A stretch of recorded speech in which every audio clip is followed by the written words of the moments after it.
What do you think about the state of the offensive line? Are they good enough? I mean, yeah, they're good enough to get the 49ers over the hump because they came really close. But are they as good as they need to be? I think you're always looking to upgrade. And I think there are several positions along the offensive line the 49ers would love to upgrade.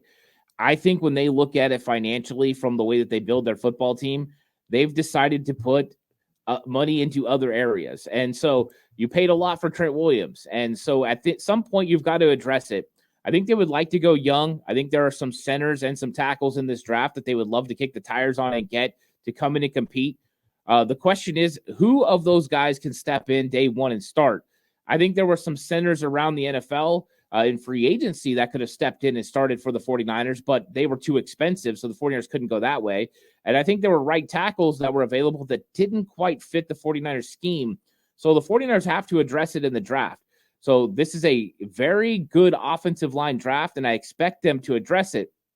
I just don't know, besides getting one of those top 2 or 3 centers, if somebody can beat out Jake Brendel in year one, because that center responsibility of making line calls and understanding everything that has to happen with Kyle's system is very unique. So I think that if Brock Purdy takes over some of that, you could go with a young center.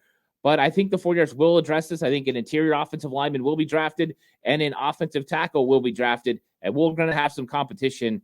But yeah, there's some definite upgrades you want to make eventually. And I think they would getting a young player this year that maybe doesn't play in 2024, but in 2025 is ready to step in, could be exactly what the 49ers are looking to do in this draft.